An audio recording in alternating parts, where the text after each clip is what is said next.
प्रतिबोधितां भगवता नारायणेन स्वयं व्यासेन ग्रथितां पुराणमुनिना मध्ये महाभारतम्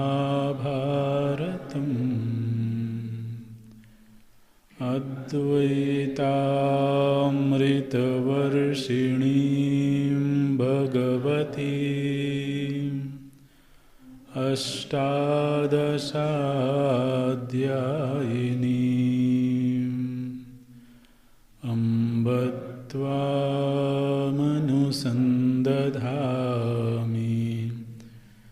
भगवद्गीते भवद्वेषिणी।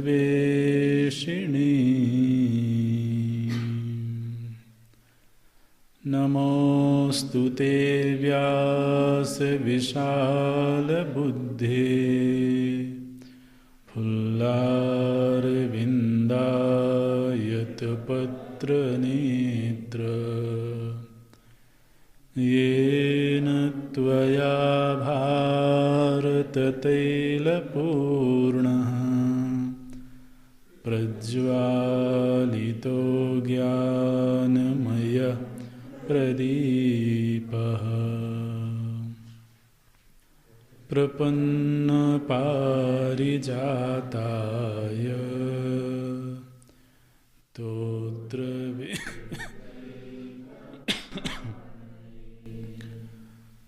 ज्ञानमुद्राय कृष्णाय गीतामृतदुहे नमः। सर्वोपनिषदो गावो दुग्धा गोपालनन्दनः पार्थो वत्सः सुधीर्भोक्ता दुग्धं गीतामृतं महत्। वसुदेवसुतं देवं कंसचाणूरमर्दनं देवकी परमानन्दं कृष्णं वन्दे जगद्गुरुम्।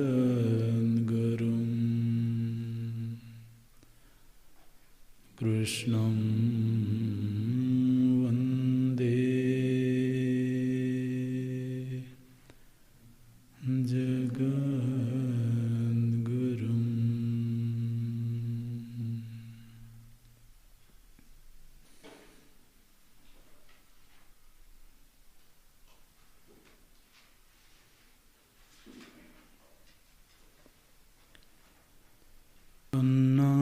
अन्नाद्भवन्ति भूतानि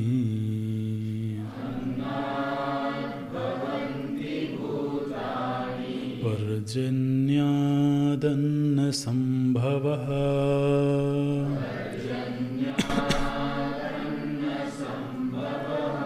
यज्ञाद्भवति पर्जन्यः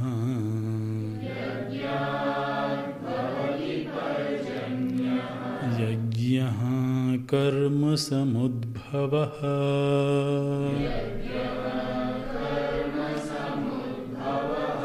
कर्म ब्रह्मोद्भवं विद्धि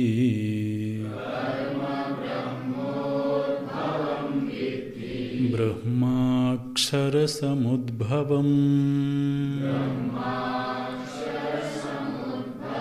तस्मात् सर्वगतं ब्रह्म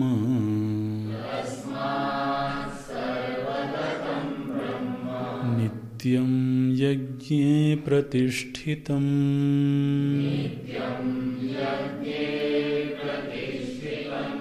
एवं प्रवर्तितं चक्रम्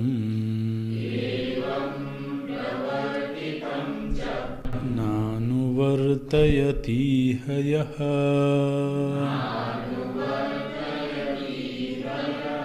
अघायुरिन्द्रियारामः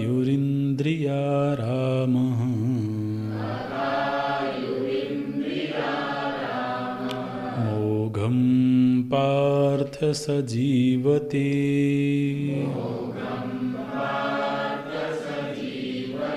एवं प्रवर्तितं चक्रम्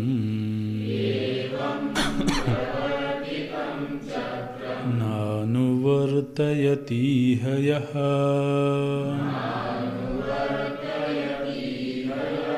अघायुरिन्द्रियारामः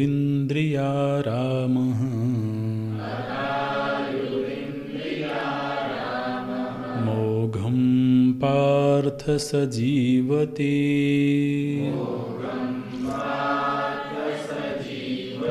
मोघं पार्थ स जीवति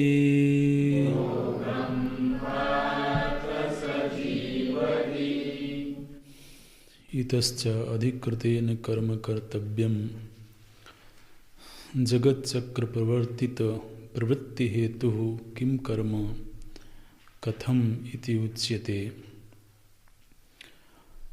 अन्नाद् भुक्तात् लोहितरेतः परिणतात् प्रत्यक्षं भवन्ति जायन्ते भूतानि पर्जन्याद् वृष्टेः अन्नस्य संभवः अन्नसंभवः यज्ञाद् भवति पर्जन्यः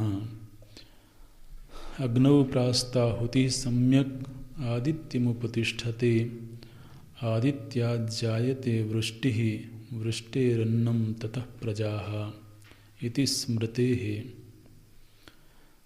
यज्ञः अपूर्वं स च यज्ञः कर्म समुद्भव ऋत्विक यजमानयोः च व्यापारः कर्म ततः समुद्भवः यस्य यज्ञस्य अपूर्वस्य स यज्ञः कर्म समुद्भवः तच्च कर्म ब्रह्मोद्भवं ब्रह्म वेदः स उद्भवः कारणं यस्य तत्कर्म ब्रह्मोद्भवं विद्धि जानीहि।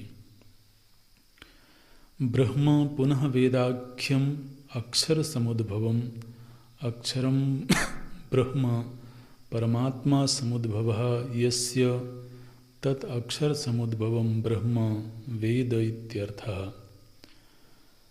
यस्मात् साक्षात् परमात्माख्यात् अक्षरात् पुरुष निःश्वासवत् समुद्भूतं ब्रह्म तस्मात् सर्वार्थ प्रकाशकत्वात् सर्वगतं सर्वगतम् अपि सत् नित्यं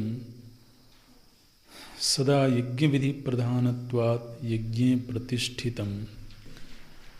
एवं ईश्वरेण वेद यज्ञ पूर्वकं जगत् चक्रं वर्तितं न अनुवर्तयति इह लोके यः कर्मणि अधिकृतः सन् अघायुः अघं पापम् आयुः जीवनं यस्य सः अघायुः पापजीवनः इति यावत् इन्द्रियारामः इन्द्रियैः आरामः आरमणम् आक्रीडा विषयेषु यस्य स इन्द्रियारामः मोघं वृथा हे पार्थ स जीवति। तस्मात् अज्ञेन अधिकृतेन कर्तव्यम् एव कर्म इति प्रकारणार्थः। प्राक् आत्मज्ञाननिष्ठा योग्यता प्राप्तेः तादर्थ्येन कर्मयोगानुष्ठानम् अधिकृतेन अनात्मज्ञेन कर्तव्यम् एव इति एतत् न कर्मणामारम्भात् इत्यतः आरभ्य शरीरयात्रापि च ते न प्रसिद्ध्येद कर्मणः इति एवम् अन्तेन प्रतिपाद्य यज्ञार्थात् कर्मणोऽन्यत्र इत्यादिना मोघं पार्थ स जीवति इति एवम् अन्तेन अपि ग्रन्थेन प्रासंगिकम् अधिकृतस्य अनात्मविदः कर्मानुष्ठाने बहुकारणम् उक्तं तद् अकरणे च दोषसंकीर्तनं कृतम्। प्रभु जी की हम सभी मनुष्यों के लिए ये आज्ञा है कि कर्तव्य कर्म का अनुष्ठान होना चाहिए और वह कर्तव्य कर्म यज्ञार्थ होना चाहिए। ईश्वर की प्रीति को ध्यान में रखते हुए अपने कर्तव्य कर्म का अनुष्ठान होना चाहिए। और यह जो ईश्वर प्रीत्यर्थ कर्म है, यह कर्म ही यज्ञ है। तो हम अपने कर्तव्य का भी यदि पालन कर रहे हों और उसमें भगवत स्मृति जुड़ी हो, तो हम कर्तव्य करते हुए ही मानो कि यज्ञ कर रहे हैं। तो यज्ञ अनुष्ठान के जो भी फल हैं वो उससे प्राप्त हो सकते हैं, होते हैं।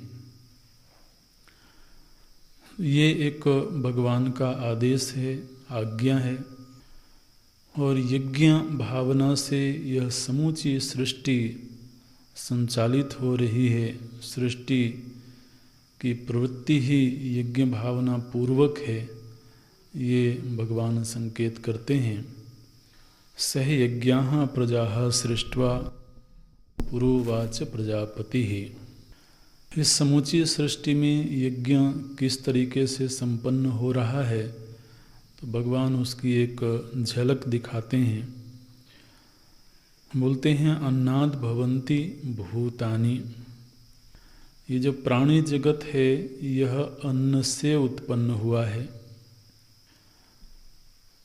इसका मतलब है कि अन्न ने अपने आप को समर्पित किया, तब प्राणी जगत की उत्पत्ति हुई। ये जो क्रम बता रहे हैं, इस क्रम में यज्ञ का स्वरूप क्या है वो तो हमको देखना होगा, उस पर ध्यान जाना चाहिए। तो अन्न जब अपने आप को समर्पित कर देता है, तो भोक्ता के प्रति जब अन्न भोग्य वस्तु ने अपने आप को समर्पित किया, तभी भोक्ता का पोषण होता है। तो फिर जब हमने अन्न का ग्रहण किया तो अन्न की पृथक सत्ता नहीं रहती है, बल्कि वह अन्न पच करके रजवीर्य आदि के रूप में परिणत हो जाता है। फिर वह रजवीर्य भी नष्ट होकर के शरीर के रूप में परिणत हो जाता है। तो इसमें जो मुख्य यज्ञ भावना है समर्पण, ये हमको इन सारे घटकों में देखना होगा। अन्न ने अपने आप को समर्पित किया तो प्रजाओं की उत्पत्ति हुई। अन्न की उत्पत्ति कैसे हुई? बोले वृष्टि से, पर्जन्यात् अन्न संभवः। तो मानो कि पर्जन्य ने अपने आप को समर्पित किया, तब अन्न की उत्पत्ति हुई। तो यहाँ हम देख रहे हैं कि इस चक्र में, सृष्टि की इस व्यवस्था में हर घटक अपने आप को विसर्जित कर रहा है, तब नवीन संरचना हो रही है। तो बोलते हैं पर्जन्याद अन्न संभवः, वृष्टि से अन्न की उत्पत्ति हुई। अब यहाँ तक की जो व्यवस्था है, इस पर बहुत विचार करने की आवश्यकता नहीं दिखाई देती है, क्योंकि यह प्रत्यक्ष ही है। भगवान भाष्यकार बोलते हैं अन्नाद भुक्तात् लोहित रेतः परिणतात् प्रत्यक्षम भवन्ति जायन्ते भूतानि। तो अन्न से प्रजाओं की उत्पत्ति हो रही है, यह घटना प्रत्यक्ष ही दिखाई देती है। वृष्टि से अन्न उत्पन्न हो रहा है, ये भी प्रत्यक्ष का ही विषय है, इसलिए इसमें बहुत विचार की आवश्यकता नहीं दिखाई देती है। लेकिन इसके आगे की जो घटना है, भगवान बोलते हैं यज्ञात् भवति पर्जन्यः। तो पर्जन्य की अर्थात वृष्टि की, बादलों की उत्पत्ति यज्ञ से हो रही है, ये प्रभु जी ने कहा। अब ये जो बिंदु है ये विचारणीय हो जाएगा। क्योंकि यज्ञ से यदि वृष्टि होती है तो इसमें बहुत सारे प्रश्न उठेंगे। यज्ञ कितनी जगहों पर होता है और किस समय कितनी मात्रा में यज्ञ होता है। तो अगर बरसात का संबंध केवल यज्ञ से जोड़ा जाए तो ये प्रश्न उठेगा कि यज्ञ तो केवल भारत की भूमि पर होता है, लेकिन वृष्टि तो सारी धरती में होती है। हाँ, माने ये है कि किसी भी विचार को समझ के स्वीकार करना, ऐसे नहीं कि हाँ ठीक है जी यज्ञ से बरसात होती है, आप तो स्वीकार कर लोगे, लेकिन आप जब किसी को बताओगे और वो प्रश्न करेगा तो फिर आप के पास उत्तर भी तो होना चाहिए। परम प्रमाण भगवान का वाक्य है, लेकिन उस भगवान के वाक्य को हमें समझना होगा, क्योंकि ये प्रश्न समाज में आ सकते हैं, आते हैं। यज्ञ से कैसे वृष्टि होती है, और किसी साल ज़्यादा बरसात हुई तो क्या उस साल ज़्यादा यज्ञ हुआ है? और भारत की भूमि पर भी किस प्रदेश में यज्ञ होता है, किस प्रदेश में नहीं होता है, तो इसका निर्धारण कैसे किया जाएगा? तो ये विचार फिर होना चाहिए। और आगे बोलते हैं यज्ञ कर्म समुद्भवः, यज्ञ की उत्पत्ति कर्म से होती है। और कर्म का मतलब जो वैदिक अनुष्ठान है, वैदिक कर्म का जब संपादन किया गया तो उससे यज्ञ का जन्म हुआ, यानी यज्ञ रूपी जो अपूर्व है उसका निर्माण होता है। यज्ञ कर्म समुद्भवः, अच्छा वह जो कर्म है उस कर्म की उत्पत्ति कहाँ से हुई? तो बोलते हैं कर्म ब्रह्मोद्भवम विद्धि, कर्म की उत्पत्ति ब्रह्म से अर्थात वेद से हुई है।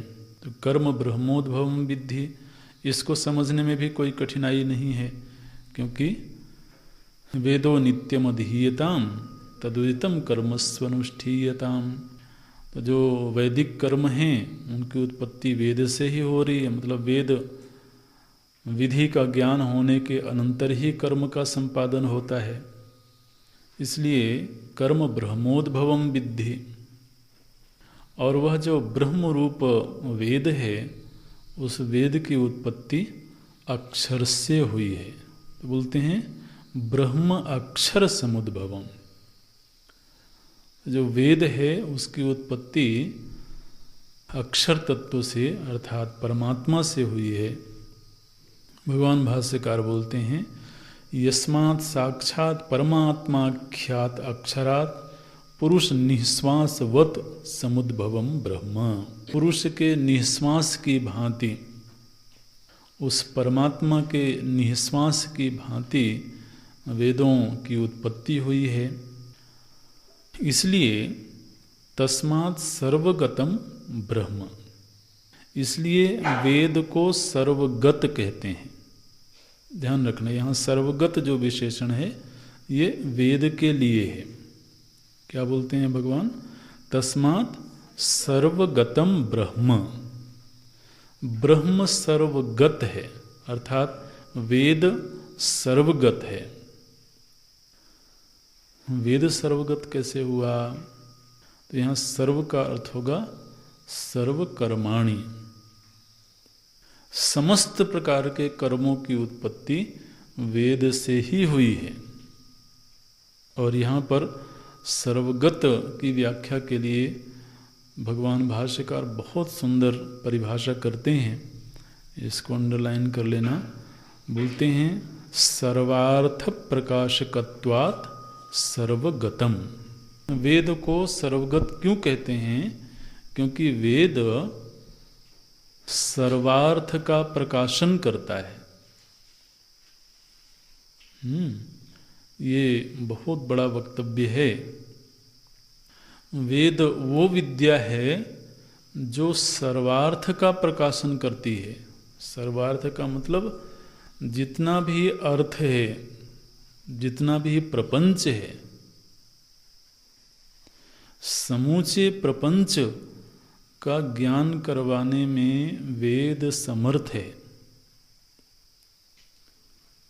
इसका मतलब वेद सर्वज्ञ हो गया। इसलिए वेद को भगवान बोलते हैं। जिस तरह से परमात्मा सर्वज्ञ हैं, उसी तरह से वेद भी सर्वज्ञ हैं। क्या व्याख्या करते हैं? सर्वार्थ प्रकाशकत्वात् सर्वगतम। चूंकि वेद सर्व के अर्थ का प्रकाशन करते हैं। आप जरा वेद की महिमा को देखें। इस सृष्टि में ऐसा कोई विषय नहीं हो सकता है जो वेद के द्वारा प्रकाश्य न होवे।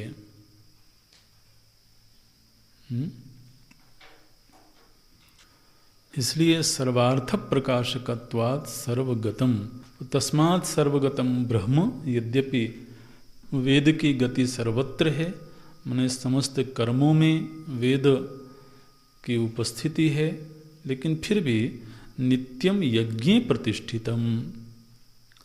यद्यपि हर प्रकार के कर्मों में वेद की उपस्थिति है, फिर भी मुख्य रूप से वेद की जो प्रतिष्ठा है वह यज्ञ में होती है। नित्यम यज्ञे प्रतिष्ठितम। नित्य रूप से वेद की प्रतिष्ठा यज्ञ में रहती है। यज्ञ में वेद की प्रतिष्ठा का क्या मतलब है? तो इसको ऐसे समझना चाहिए कि वैसे तो हर प्रकार के कर्मों का विधान वेद करता है, लेकिन फिर भी वेद में यज्ञ कर्म की प्रधानता रहती है। तो यज्ञ कर्म की प्रधानता रहने के नाते ये कह दिया गया कि वेद की प्रतिष्ठा यज्ञ में है। वो तो निषिद्ध कर्म क्या है, विहित कर्म क्या है, काम्य कर्म क्या है, हर प्रकार के कर्मों का संकेत वेद में मिलता है।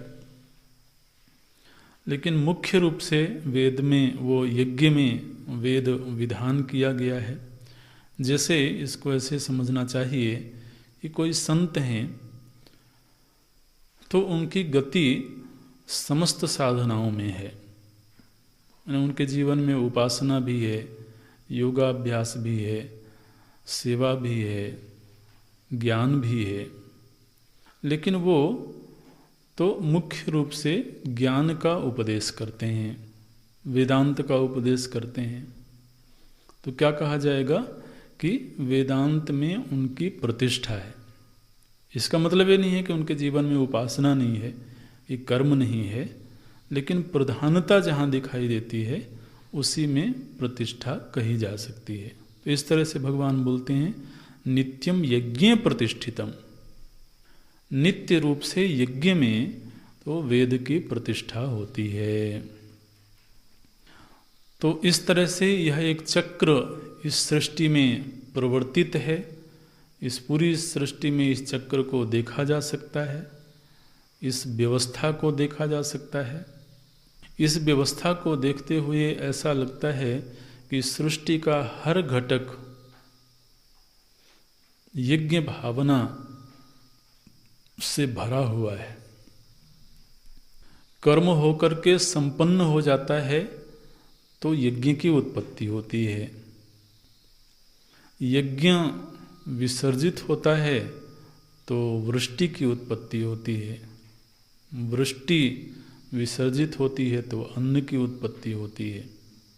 अन्न विसर्जित होता है तो प्रजाओं की उत्पत्ति होती है।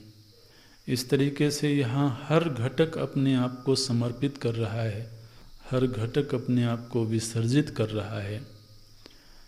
ये एक नैसर्गिक व्यवस्था समूची सृष्टि में बनी हुई है। एकमात्र मनुष्य ऐसा प्राणी है जो इस चक्र को तोड़ भी सकता है। तोड़ सकता है माने वो चक्र को नहीं तोड़ेगा, प्रकृति की व्यवस्था को नहीं तोड़ेगा, लेकिन स्वयं उस चक्र का हिस्सा ना बने। तो भगवान बोलते हैं एवं प्रवर्तितम चक्रम, अगले श्लोक को देखेंगे, एवं प्रवर्तितम चक्रम, यह जो चक्र है माने यह एक पारिस्थितिक व्यवस्था है जो समूची सृष्टि में। अब देखिए इसमें चक्र क्या है, चक्र का मतलब जो गोल घेरा होता है। तो प्रजाओं से आरंभ किया प्रभु जी ने, तो प्रजा से लेकर के परमात्मा तक गए, लेकिन प्रजा के द्वारा यज्ञ हुआ, तो प्रजा ने ही तो कर्म किया। तो प्रजा ने वेद पढ़ा, प्रजा माने फिर मनुष्य मुख्य रूप से, तो मनुष्य ने वेद पढ़ा, फिर उसने कर्म किया, कर्म के द्वारा फिर यज्ञ उत्पन्न हुआ, यज्ञ से पर्जन्य हुए, पर्जन्य से अन्न हुआ, अन्न से प्रजाएं उत्पन्न हुई। तो इस तरीके से एक क्रमिक व्यवस्था, एक चक्र बना हुआ है और ये नैसर्गिक रूप से ये व्यवस्था बनी हुई है। भगवान बोलते हैं एवं प्रवर्तितम चक्रम, यह एक चक्र तो प्रवर्तित है और किसी व्यक्ति के द्वारा इसका प्रवर्तन नहीं किया गया है, किसी समाज के द्वारा इसका प्रवर्तन नहीं किया गया है, बल्कि यह ईश्वरीय व्यवस्था से ये प्रवर्तन हो रहा है। लेकिन यह न अनुवर्तयति, यदि कोई व्यक्ति इस व्यवस्था का पालन नहीं करता है, यह कश्चित, जो कोई व्यक्ति इस सृष्टि में प्रवृत्त यज्ञ भावना का पालन नहीं करता है, यह न अनुवर्तयति, यह माने इहलोके, इस मनुष्य शरीर में मनुष्य लोक में रहते हुए जो व्यक्ति इस यज्ञ भावना का जीवन नहीं जीता है, भगवान बोलते हैं हे पार्थ मोघम सजीवति, वो व्यर्थ ही जी रहा है। ये भगवान की टिप्पणी है। बोलते हैं उसका जीना व्यर्थ ही है, माने अगर न जिए तो अच्छा है। मोघम पार्थ सजीवति, जीवति तो जीता हुआ दिख रहा है, लेकिन मोघम जीवति, उसके जीवन की कोई सार्थकता नहीं है। तो प्रभु जी उसको आयु मिली हुई है तो जी रहा है। वो बोले वो आयु नहीं है, वो पापायु है। बोलते हैं अघायु, अघ आयु, उसकी वो आयु जो है वो वास्तव में उसकी नहीं है, वो पाप की आयु है। अघायु मोघम पार्थ सजीवति, तो कहीं ना कहीं तो रमण करता होगा तभी तो जी रहा है। बोले हाँ, इंद्रियों में रमण करता है, इंद्रियाराम। ये बड़ी कठोर टिप्पणी प्रभु जी ने की है उस व्यक्ति के लिए। अघायु माने उसकी जो आयु है वो एक तरह से पाप से भरी हुई है। अघ आयु कहने का अर्थ क्या है, जितनी भी आयु उसको प्राप्त है वह आयु मानव की पाप से भरी हुई है। उसका रमण स्थल क्या है, बोलते हैं इंद्रियाराम, इंद्रियेषु एव रमन्ति ते, वो इंद्रियों में ही रमण करता है। वो जी तो रहा है, बोले मोघम सजीवति, व्यर्थ ही जी रहा है वो। माने भाव ये है कि जो केवल इंद्रियारामी है उसका जीना व्यर्थ है। जो इस यज्ञ भावना के चक्र का हिस्सा नहीं बनता है, जो यज्ञ भावना का जीवन नहीं जीता है, उसका जीना व्यर्थ है। भगवान ऐसे व्यक्ति को अपनी सृष्टि में पसंद नहीं करते हैं। ध्यान रखना, सृष्टि भगवान की है। हाँ, वो तो उन्होंने अपने घर में हमको जगह दे रखी है केवल। तब उनके घर में रह करके अगर उनकी आज्ञा में न रहें तो घर से बाहर करेंगे। बाहर निकलो, घर क्या कर रहे हो घर में? फिर जिसके घर में रहेंगे उसकी आज्ञा में तो रहना पड़ेगा ना। भगवान के घर में रह रहे हैं, भगवान की आज्ञा में तो रहना होगा। और भगवान की आज्ञा ये है कि हमने इस घर को व्यवस्थित बनाए रखने के लिए ये समष्टि प्रपंच एक आशियाना है, एक घर है।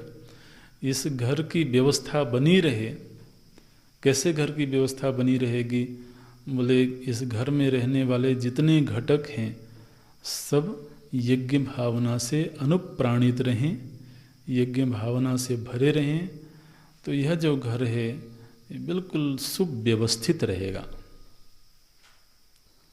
और इसमें से कोई भी व्यक्ति यदि इस व्यवस्था का हिस्सा नहीं बनता है, इसका मतलब क्या है कि वह अपनी निजी व्यवस्था बनाना चाहता है। वह केवल इंद्रियारामी होकर के, स्वार्थी होकर के जीना चाहता है। तो उसका दुष्परिणाम क्या होगा? दुष्परिणाम ये होगा कि घर की व्यवस्था में कहीं व्यवधान आएगा। आप देखिए अपने शरीर से लेकर के इस समूची सृष्टि की व्यवस्था में हमारे शरीर में जितने घटक हैं, जितने अवयव हैं, सब इस यज्ञ भावना से संचालित हो रहे हैं। यहाँ तक कि एक एक सेल, इस शरीर में करोड़ों अरबों सेल्स हैं और हर सेल तो अपने आप को समर्पित करता है, तो यह शरीर ठीक ठाक रहता है, व्यवस्थित रूप से संचालित होता है। अब इसमें से एक अंग भी यदि स्वार्थी हो जाए तो आप समझिए कि इस शरीर की व्यवस्था बिगड़ने लगती है। तो एक सेल भी अगर दगाबाज हो जाए तो फिर क्या होता है? बोले शरीर बीमार होने लगा। बीमार होने लगा माने क्या? जो इस शरीर का पारिस्थितिक तंत्र है, इस शरीर की प्राकृतिक बनावट जिस तरह की है, अगर वह उसी रूप में संचालित होता रहे तो कोई व्याधि नहीं है, कोई बीमारी नहीं है। बीमारी आती कहाँ से है? जब इस शरीर का कोई घटक, कोई सूक्ष्म से सूक्ष्म अवयव भी अपना कार्य ना करे तो विकृति आने लगती है। तो आप समझिए कि इस समूची सृष्टि को अगर हम एक विग्रह समझें, विराट भगवान का विग्रह समझें, तो उस विग्रह में हम और आप क्या हैं?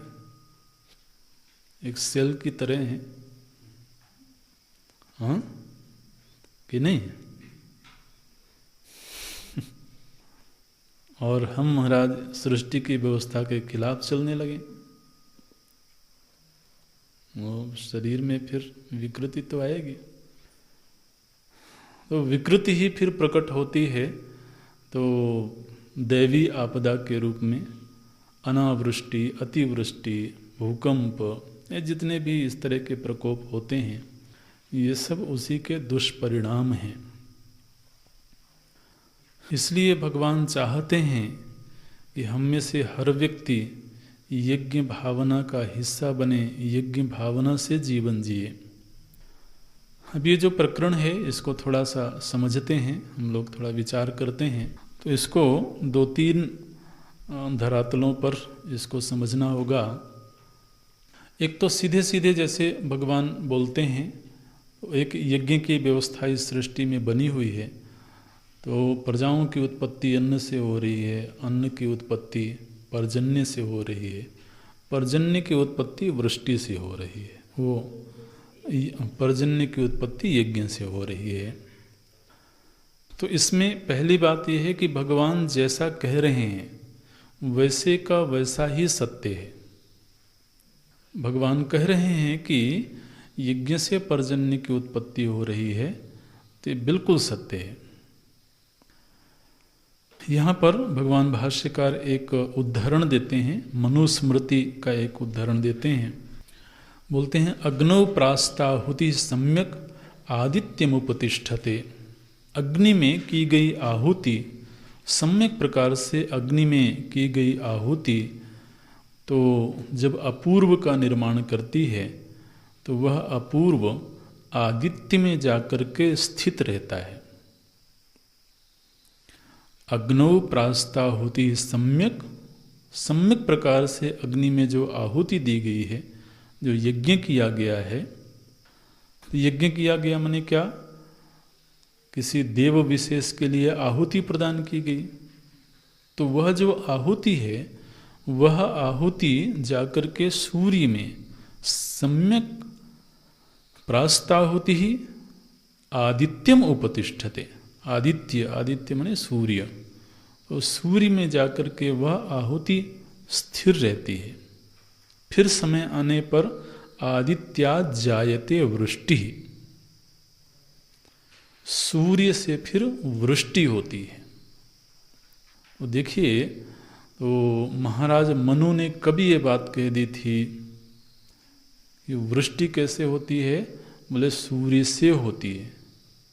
आज वैज्ञानिकों ने भी ये बात सिद्ध करी कि सूर्य के द्वारा समुद्र का जल वाष्पीकृत होता है जब सूर्य का ताप बढ़ता है तो, और फिर वह वाष्पीकृत जल ऊपर जाता है, फिर वहाँ संग्रहित होता है, फिर वायु के द्वारा उसका स्थानांतरण किया जाता है और फिर वह अन्यत्र जाकर के बरसता है।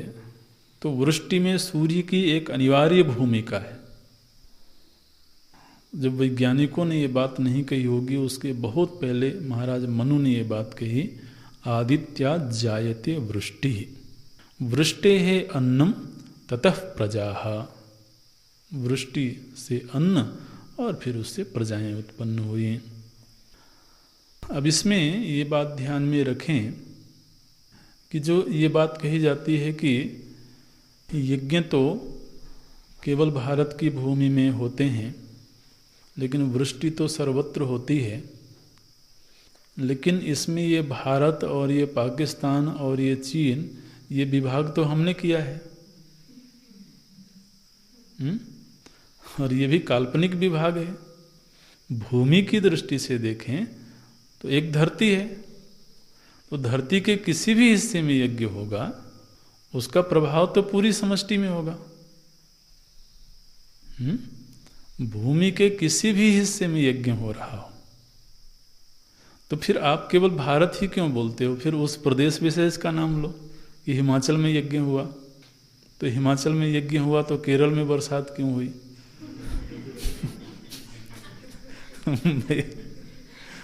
तो ये माने यज्ञ हुआ, यज्ञ के से जो अपूर्व बना, तो वो केवल हिमाचल की भूमि तक ही सीमित रहेगा क्या? ये भूमि की जो कल्पना है ये तो हमारी अपनी की हुई है। पंछी, नदियां, पवन के झोंके, कोई सरहद ना इन्हें रोके। इनको तो कोई सरहद, कोई सीमा थोड़ी रोकती है, वो तो हमारी अपनी काल्पनिक सीमाएं हैं। तो आप पक्षी को नहीं कह सकते हो कि तो ये देखो ये भारत की भूमि, इसके आगे पाकिस्तान की ओर मत जाना। वो पक्षी को नहीं मालूम है, वो हवाओं को नहीं मालूम है, वो बादलों को नहीं मालूम है। तो इसलिए भूमि के किसी भी हिस्से में यज्ञ होगा उसका प्रभाव तो सर्वत्र होगा। तो ये कोई बहुत ऐसा प्रश्न नहीं है कि एक भूभाग में यज्ञ हुआ तो अन्यत्र क्यों वृष्टि होगी। यज्ञ की कितनी मात्रा होगी तो वृष्टि होगी, ये भी हम आप तय नहीं कर सकते हैं। ये पूर्व में कितने यज्ञ हुए हैं और उन यज्ञों का कितना संचय है, ये हमको आपको पता नहीं है। यज्ञ माने क्या? एक कर्म विशेष हुआ है, अब वो कर्म संचित है कहीं। अब जैसे हमारे ही जीवन में कोई फल आया तो वो इसी जन्म में किए हुए कर्म का फल तो नहीं है, वो पूर्व के किसी भी जन्म का किया हुआ हो सकता है। तो इस साल कम यज्ञ हुए हैं तो कम वृष्टि होगी, तो आप कैसे तय कर सकते हो? पूर्व के किए हुए यज्ञों का प्रभाव भी तो हो सकता है। इसलिए ये व्यवस्था जो भगवान बता रहे हैं वो व्यवस्था बिल्कुल ठीक है।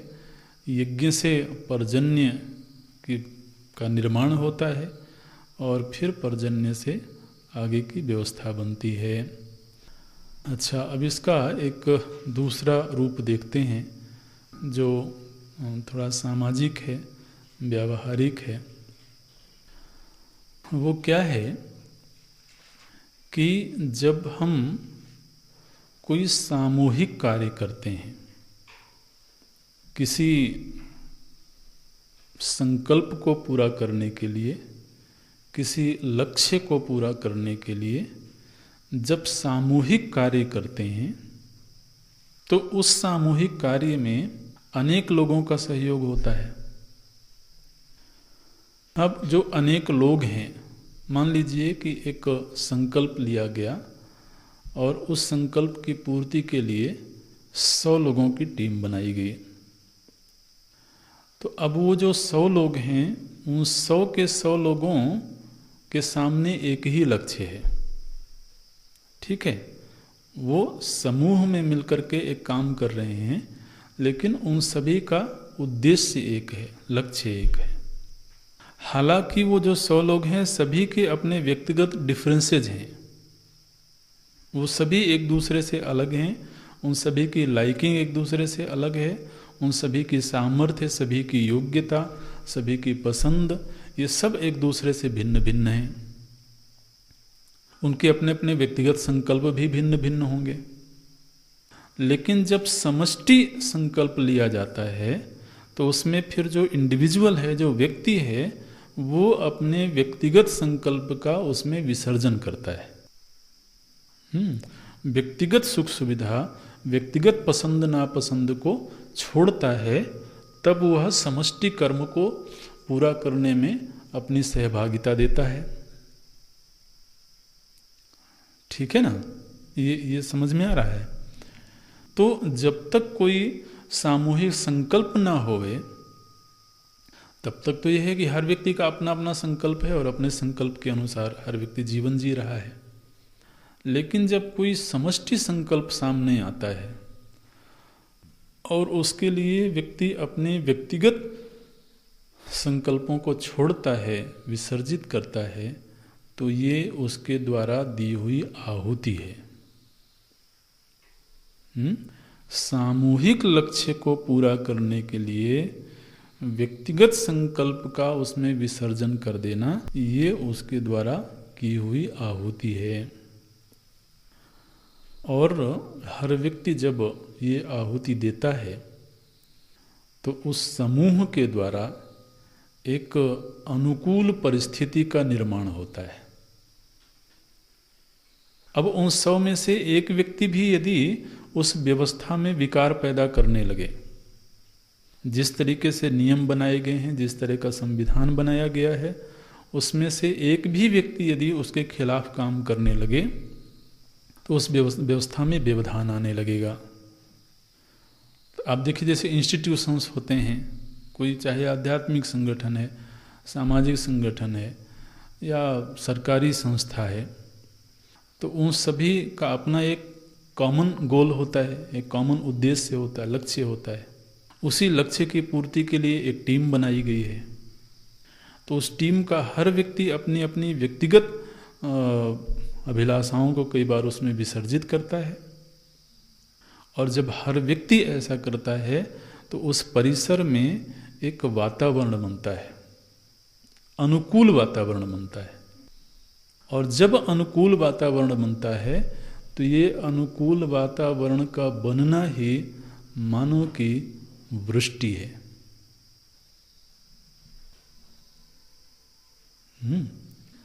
और फिर उस वृष्टि से अन्न का उत्पादन होता है।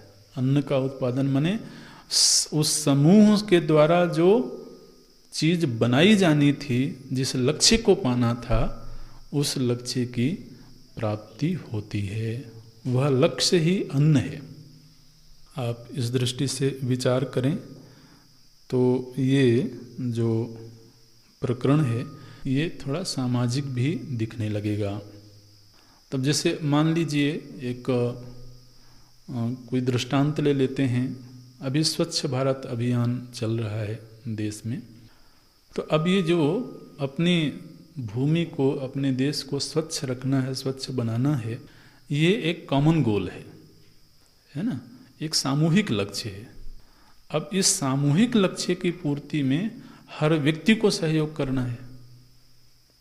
हाँ, अब एक व्यक्ति कहे कि नहीं जी मैं तो अपनी मर्जी से चलूंगा, मैं केवल अपने घर को साफ रखूंगा और बाहर कचरा फेंक दूंगा, तो एक व्यक्ति भी यदि उस समूह के संकल्प का हिस्सा नहीं बनता है तो फिर उस समूह के कार्य में व्यवधान आता है। और यदि हर व्यक्ति अपने अपने लक्ष्य को उसमें मिला दे तो क्या होता है, पूरे देश में एक माहौल बनता है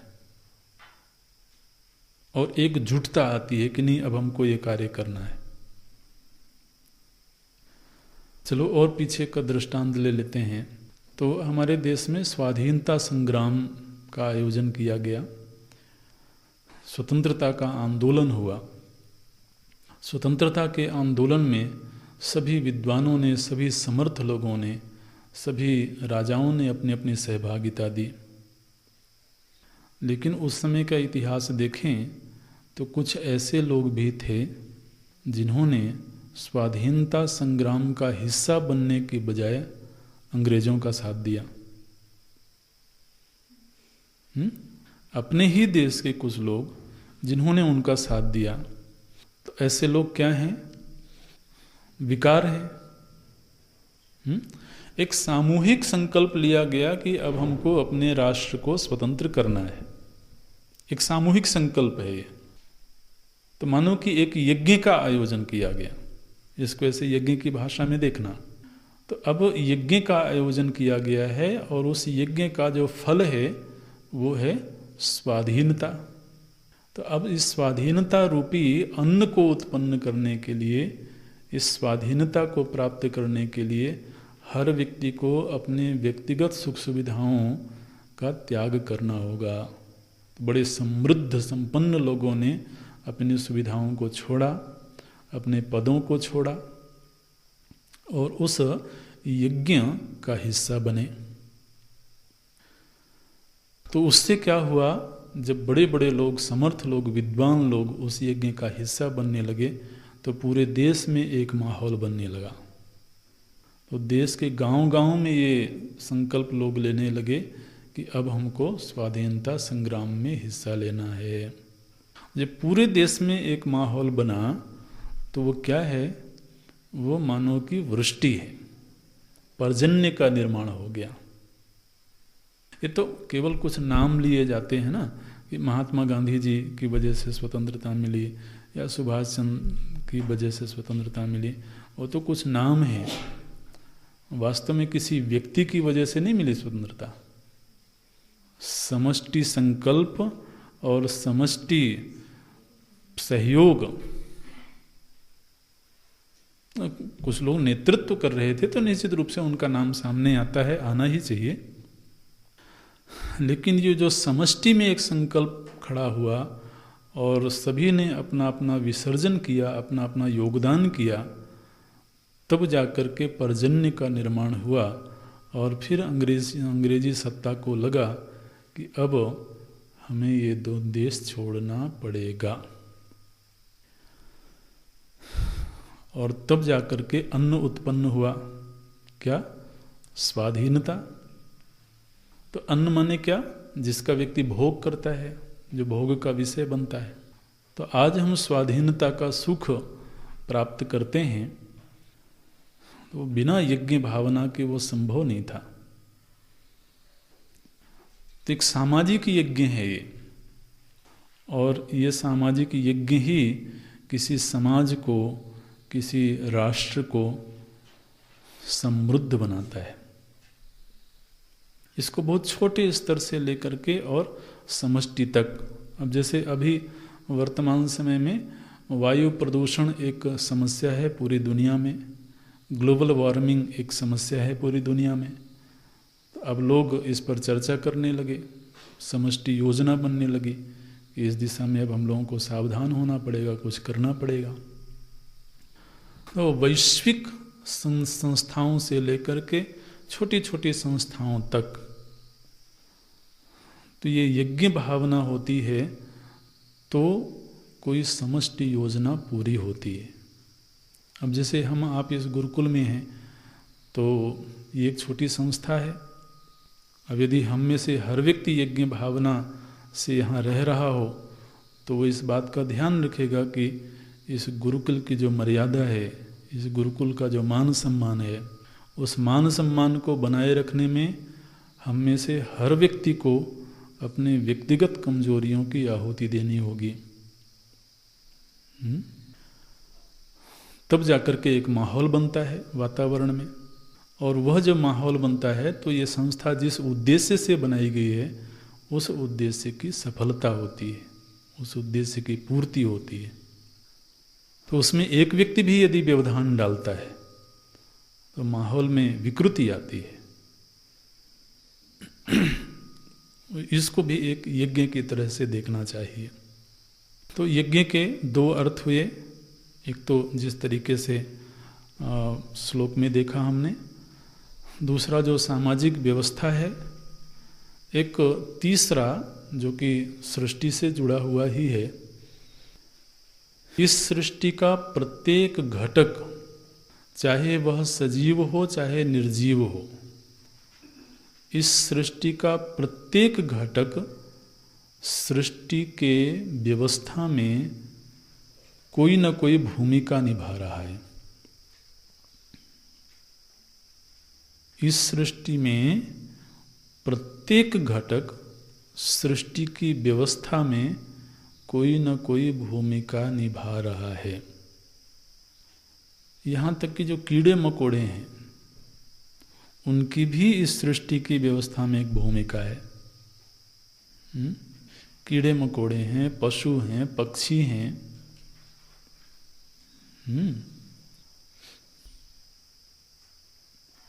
तो हर प्राणी और हर निर्जीव वस्तु, माने सृष्टि में ऐसी कोई चीज़ नहीं है, नैसर्गिक रूप से जो बनी हुई सृष्टि है, इसमें ऐसी कोई एक भी चीज़ नहीं है जो अवांछित हो। यहाँ तक कि सांप बिच्छू भी, हाँ बिल्कुल, यहाँ तक कि शेर भी। माने ये जो पारिस्थितिक तंत्र है, ये पारिस्थितिक तंत्र एक शब्द दिया जाता है, तो इस पारिस्थितिक तंत्र की व्यवस्था में हर घटक, लोग कहते हैं कि पक्षियों ने खेत का दाना चुग लिया, खेत को खा लिया, वो ठीक है, तो इसलिए पक्षियों को मार देते हैं। लेकिन पक्षी हैं महाराज जो बहुत सारे कीड़े खा लेते हैं। अगर वो कीड़े को न खाएं तो कीड़े ही फसलों को नष्ट कर देंगे। तो यहाँ तो ऐसी कोई चीज़ नहीं है जो अवांछित हो, और सभी एक दूसरे की व्यवस्था को बेहतर बनाए रखने के लिए प्रयत्नशील हैं। उसमें उनका अपना भोग भी शामिल है, और अपने भोग के साथ साथ में सृष्टि की व्यवस्था बनी रहे। आप देखिए, जिस जंगल में कोई मानवीय गतिविधि नहीं होती है, वो जंगल नैसर्गिक रूप से स्वच्छ होता है। कोई वन है, जंगल है, नदी है, पहाड़ है, जहाँ पर कोई मानवीय गतिविधि नहीं है। ये मानव ही है जो कई बार वायरस बनता है। इसलिए भगवान मनुष्य को ही एड्रेस कर रहे हैं, न अनुवर्तयति चक्रम। ये बात और किसी के लिए नहीं कही जा रही है, क्योंकि सारे के सारे अनुवर्तयंती, ये जो चक्र बना हुआ है, ये मनुष्येतर जितने प्राणी हैं सब उस व्यवस्था का अनुवर्तन कर रहे हैं। तो आप देखिए, प्रकृति की जितनी व्यवस्था है, कहीं आपको गंदगी नहीं देखने को मिलेगी। बस मनुष्य वहां नहीं पहुंचना चाहिए। इसलिए प्रकृति में जहाँ कहीं भी गंदगी दिखाई देती है, जहाँ कहीं दुर्गंध दिखाई देता है, वो मानवीय अव्यवस्था का परिणाम है। तो हमने प्रकृति के संचलन को, प्रकृति के नियमन को कहीं भंग किया, उसका दुष्परिणाम है दुर्गंध, गंदगी, ये सब चीज़ें। आप सृष्टि में देखिए, अब जैसे इस वृष्टि को ही लेवें तो वृष्टि किस तरीके से हो रही है, हमने पहले भी कभी चर्चा की होगी।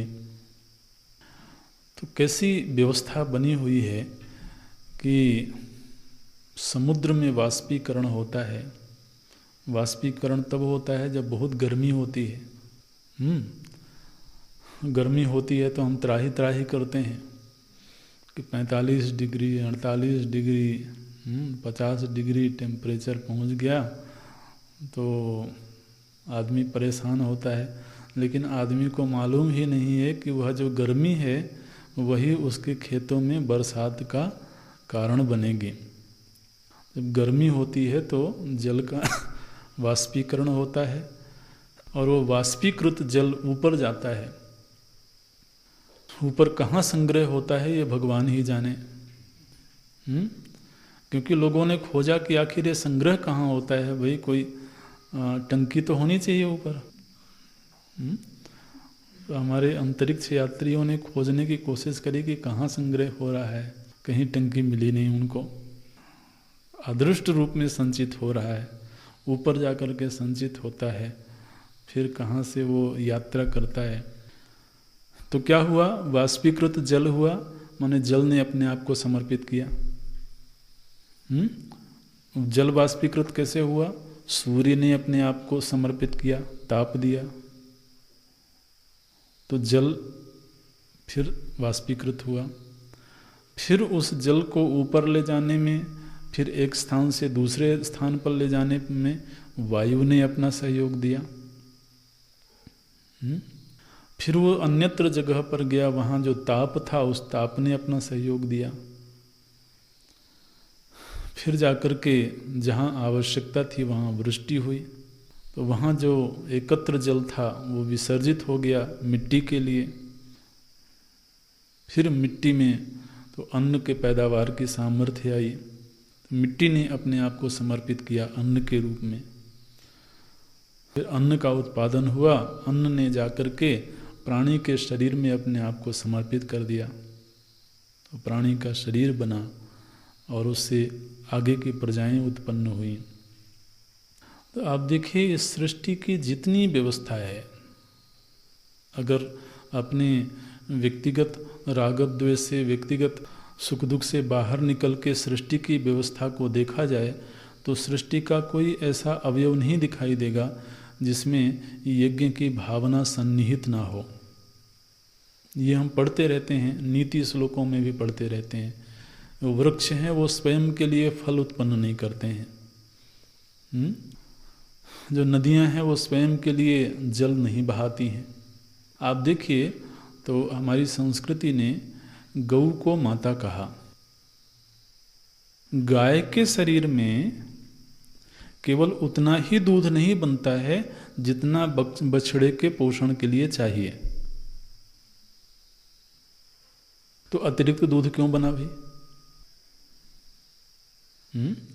गाय के शरीर में एक गाय यदि 5 किलो दूध देती है, अब उसके बछड़े को 5 किलो तो नहीं चाहिए। तो बछड़े के अलावा जो दूध उसके शरीर में बना वो किस लिए बना? वो मनुष्य के लिए बना। ठीक है ना? मैंने प्रश्न उठना चाहिए कि प्रकृति की जो व्यवस्था है, भाई गाय माता है वो बछड़े का पोषण करने के लिए है, लेकिन गाय केवल बछड़े का पोषण करने के लिए नहीं है, बल्कि गाय मनुष्य का पोषण करने के लिए भी है। इसलिए गाय को माता की संज्ञा दी गई। ये व्यवस्था लोगों को समझ में नहीं आती है। इसलिए सृष्टि का हर अवयव यज्ञ भावना से संचालित हो रहा है। ये दृष्टि अगर हमें प्राप्त होवे और फिर हम अपने जीवन को देखें तो हमारे जीवन में भी दृष्ट अदृष्ट रूप में जितना भी लोगों का, समाज का, प्रकृति का सहयोग रहा है, वो हमारे जीवन का निर्माण करने में रहा है। अब इस सारी व्यवस्था को देखते हुए यदि हम केवल और केवल अपनी व्यक्तिगत सुख सुविधा के लिए जीवन जिए तो भगवान क्या कहेंगे? मोघम सजीवती। हाँ, वो इस व्यवस्था में एक तरह से वायरस है, ये भगवान कहेंगे। तो निर्णय क्या निकला कि हमें भी किसी महत् संकल्प के लिए, किसी महत् उद्देश्य के लिए अपनी व्यक्तिगत सुख सुविधाओं को छोड़ना चाहिए, व्यक्तिगत संकल्पों को छोड़ना चाहिए। यदि हम ऐसा कर पाते हैं तो हम यज्ञ का हिस्सा बनते हैं। यदि हम ऐसा कर पाते हैं तो ध्यान रखना, अकेले कोई एक व्यक्ति यज्ञ नहीं कर सकता है। यज्ञ जो होता है वो सामूहिक होता है, एक व्यक्ति नहीं कर सकता है। लेकिन एक व्यक्ति उस समूह के लिए अपने आप को विसर्जित कर सकता है। उस समूह के लिए लिया गया संकल्प है, उस संकल्प की पूर्ति में अपने आप को समर्पित कर सकता है। प्रश्न आता है कि यदि व्यक्ति समूह के लिए अपने आप को समर्पित कर दे तो उसके व्यक्तिगत लाभ का क्या हुआ? तो भगवान पहले ही कह आए हैं, दास्यन्ति यज्ञ भाविताः देवाः। उसकी चिंता आपको करने की जरूरत नहीं पड़ेगी। वो तो हमारी जो भी इष्टान भोगान हैं वो दास्यन्ते यज्ञ भाविताः देवाः, जो समष्टि को संचालित करने वाली शक्तियाँ हैं, वो शक्तियाँ स्वयं ही फिर हमारी ज़रूरतों का ख्याल रखती हैं और हमारे आवश्यकताओं की पूर्ति करती हैं। उसके लिए हमें अतिरिक्त चिंता करने की आवश्यकता नहीं है। तो ये श्लोक को ध्यान दें। बोलते हैं एवं प्रवर्तितम चक्रम। इस तरह से यह जो प्रवर्तित चक्र है, और इस चक्र का विधान किसी व्यक्ति ने नहीं किया है। आप देखिए, घर में जब आदमी घर बनाता है तो घर में एक ईंट भी अपने आप को समर्पित करती है। आपको दीवार में दिखाई देती है अलग से कोई ईंट? एक एक ईंट अपने आप को समर्पित करती है तो घर बनता है। और वो ईंट कहे कि नहीं मैं अलग रहूंगी, तो अगर अलग कहीं पड़ी रहेगी ईंट वो, तो हो सकता है किसी को ठोकर देने का काम करे।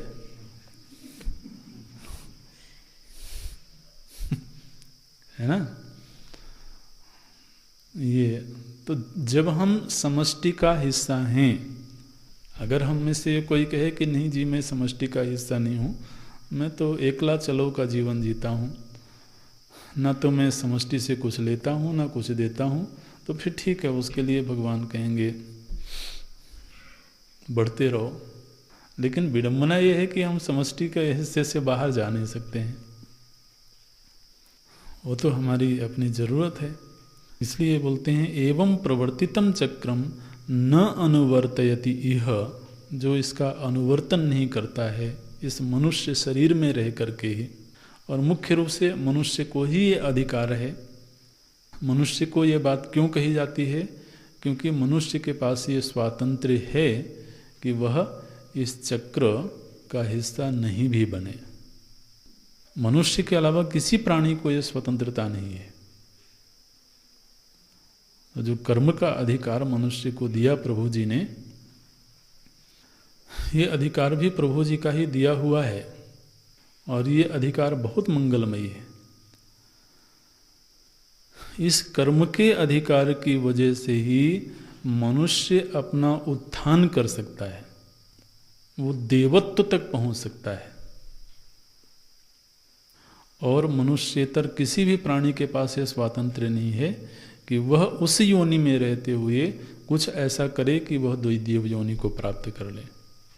किसी भी अन्य योनि में ये सुविधा नहीं है। लेकिन मनुष्य के पास में ये सुविधा है कि वह कर्म के अधिकार का प्रयोग करते हुए निश्चित रूप से कर्म के कुछ दोष भी हैं, माने वो उसके पतन का कारण भी बन सकता है, लेकिन आप ये नहीं कह सकते हैं कि शेर का पतन हो गया, या किसी पक्षी का पतन हो गया, अपने धर्म से गिर गया। वो प्रकृति के द्वारा निबद्ध है। तो मनुष्य के पास जो कर्म का अधिकार है वो उसको पतन की ओर भी ले जा सकता है, बिल्कुल सही है, लेकिन वही अधिकार उसके उत्थान का कारण भी। तो एक जो बच्चा होता है छोटा सा, उस बच्चे को माँ ये स्वतंत्रता दे देती है कि अब तुम स्वयं ही चलो, तो वो रिस्क लेती है कि चलेगा तो गिरेगा भी,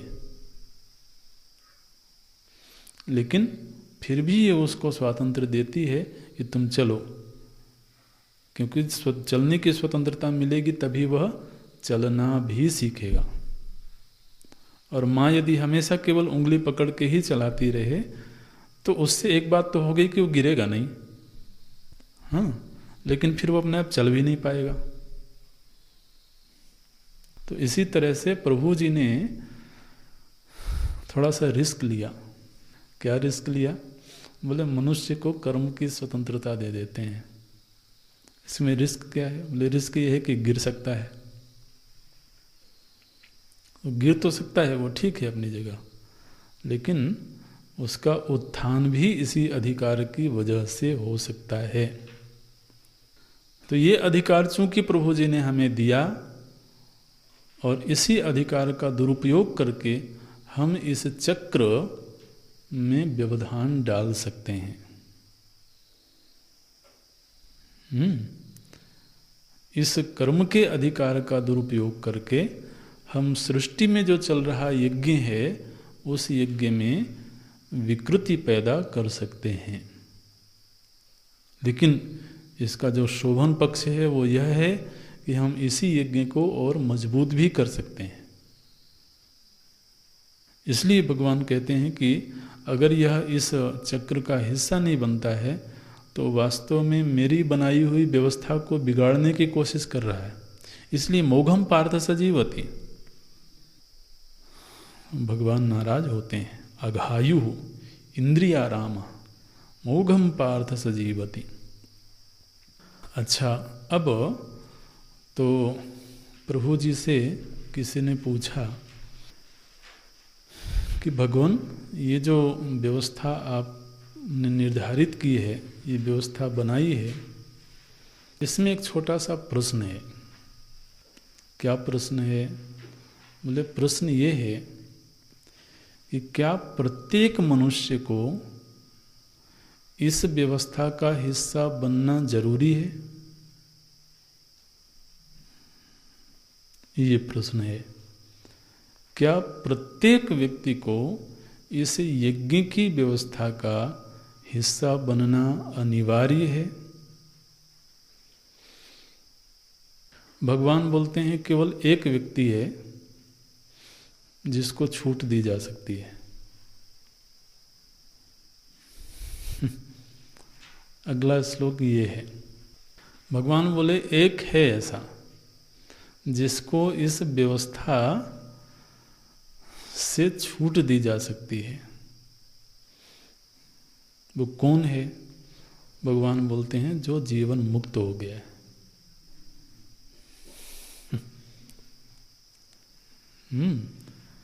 जो जीवन मुक्त हो गए हैं, केवल वो ऐसे, क्योंकि व्यक्ति तो कहेंगे वो शरीरधारी दिख रहे हैं,